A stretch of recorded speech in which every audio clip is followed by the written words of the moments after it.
Asking important people questions as the camera moves closer to their face.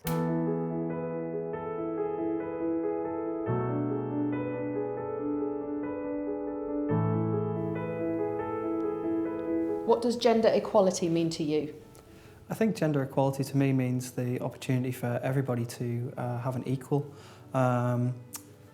chance, an equal opportunity.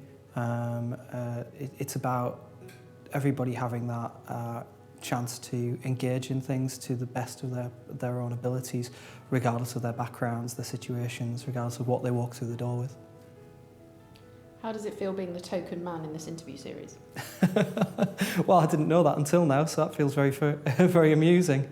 But I think it's important that when we talk about equality, that male voices are heard within that. Have you experienced imposter syndrome in your life or in your career, and how have you tackled it? Yeah, absolutely. In every role that I've had in my career, there's always been a moment where I felt it's only a matter of time until people realise that I shouldn't be in this room and that I'm going to get found out. I think the way that I tackle it is by remembering that I got to all of those places because of my merit, because of the things that I'd done before, and then take confidence when I do get nice feedback from people and when people go out of their way to invite me to be part of things like this. What did you want to be when you grew up? I wanted to be campus life director at the University of Nottingham, obviously. I genuinely had no idea. I thought for a long time that I might be a journalist. I did an English degree, so people said you're either going to be a journalist or a school teacher. And when I realised I didn't want to be a journalist, and my parents, my mum was a school teacher, so I realised I didn't want to do that. I didn't know, and what I've done instead is I've looked at the opportunities that have been available to me. I've tried to follow things that I've enjoyed, and I've been very fortunate that when I've wanted to move to something else has been available for me to follow. What advice would you give to your teenage self? Calm down. Don't be as worried about how other people perceive you, about whether you're doing enough. Take time. You don't have to run to the next thing, the next thing, the next thing. Do more exercise and drink less.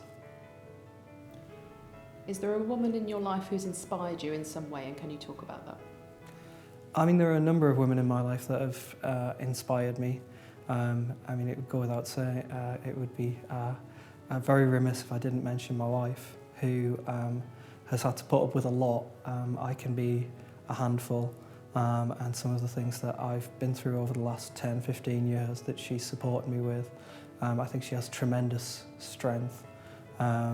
Not only that, she is a primary school teacher as well, and I think that's an incredibly difficult job, and I find that very inspiring. I think she also doesn't necessarily see herself as a role model, and sometimes undervalues what she does, and definitely suffers from imposter syndrome, so giving her a shout out would be good. I'd also use the opportunity to talk about my sister. My sister's 4 years younger than me, and it's because of my sister that I started running. Running's a big part of my life now. It's an important thing I do to look after my mental health. And actually, she was the person who inspired me to take that up, because she did a charity event. And as a result of that, we said that we'd commit to doing that with her next year. So Thalia and Kate. Yeah. How does being a parent impact the way you think and feel about something like gender equality? I think you're really conscious of it because you're conscious of the signals that you're giving to people, and you're conscious of wanting to ensure that both of your children are making the right decisions and acting respectfully and responsibly when they're interacting with people. It'd be very trite to say, oh, I have a daughter, so now I think more about equality and female equality. That's not the case. I think I had that before Starla came along. But I think you notice it a lot more as well now. I'm really conscious of it, particularly with my son as well, and how he interacts with people, and just wanting to make sure that their values and their behaviours are appropriate and thoughtful.